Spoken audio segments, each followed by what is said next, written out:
Hello, thank you for watching this YouTube video today. Today, I would probably I'm going to go over Stormcall, and Stormcall is basically a spell that does lightning damage, spell damage, area effect, and duration. So those are all the effects that are gonna increase it, and you can see from the tags that's basically what increases it.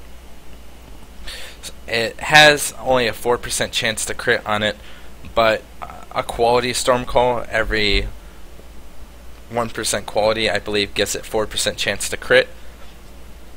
So you can get a okay crit chance with the Stormcall. Not the greatest, but not the worst. So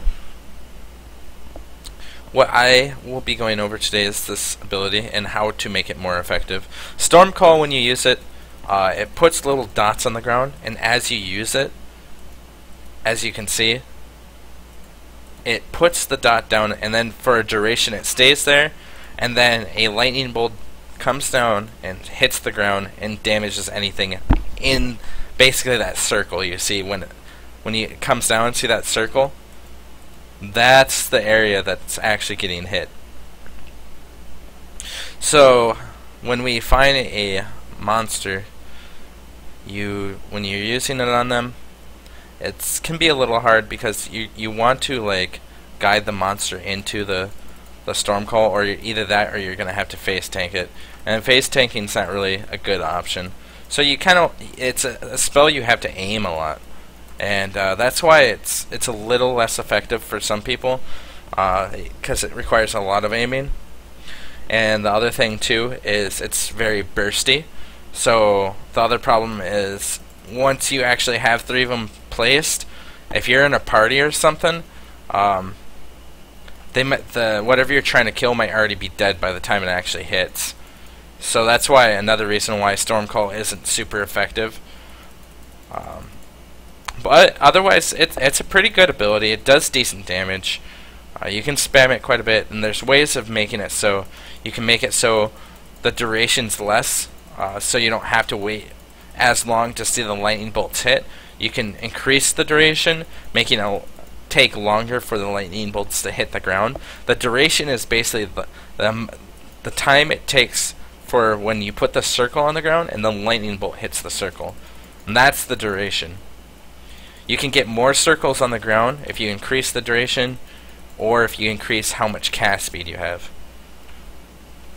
Currently we do have an increased cast speed gem, so we'll put the gem in there just to give you an idea of how it works. See, now we can pump out 4 of these babies now. Actually, we got 5 there. So it gives you an idea. With cast speed you can actually make it very, very deadly. At this point, I think if you did cast speed and reduced duration, just so you can make your damage more consistent, and the reduced duration actually increases your damage. So you can make a Stormcall build with reduced duration, and it would actually do pretty good damage. And you could maybe even base it around crit. It's really based whatever you would want to do with it. You could still do the increased duration way, but I don't know. I don't feel like it's as good to do it in that general manner. And as you can see, I'm a max level character pretty much. Well, I'm not max level, but this character is pretty high, and the mana cost of this ability is so high that I was able to, like most skills, I'm not able to like myself on the level 1 skill, but this isn't level 1 either, to be fair. This is like level 15 Stormcall.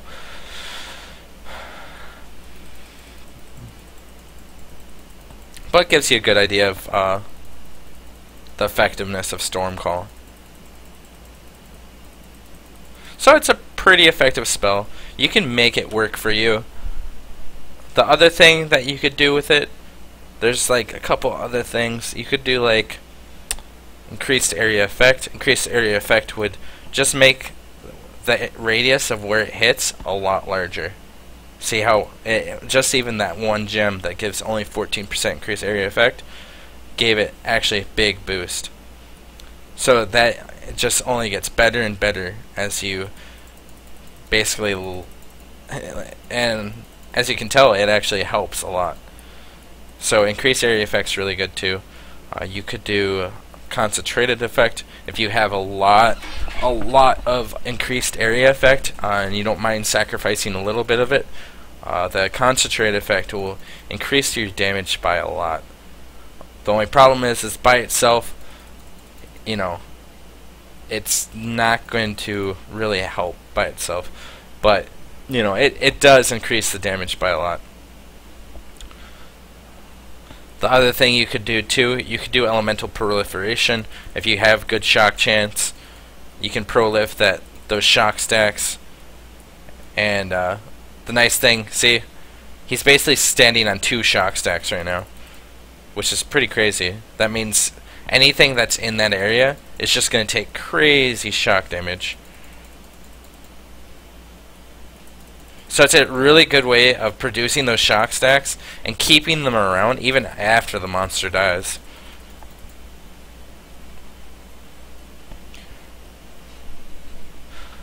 And otherwise, I think that's all I have to say as far as the gem goes. As far as how to increase the effectiveness of the ability itself, from skills, you could get elemental damage, you could get area effect damage and amplify, you could get blast radius and area effect, you could get spell damage is good, lightning damage is good, you could get cast speed would work well. You could also try to do a crit build, getting crit chance, crit damage, because the gem itself gets crit off quality. So you get a lot of free crit chance from the gem itself. Otherwise, the other way of increasing the effectiveness of it is just reducing the duration of how long it takes to hit the ground. That's how you make it better in party play. As far as alone, if you don't mind it taking longer, or if you want it to take it longer, you can always increase the duration. Otherwise, that's pretty much all I really have to say about that. I mean, you can also get static blows. Static blows is super important in any lightning-based build. Get static blows. But thank you for watching this YouTube video, and I hope you guys have a great night.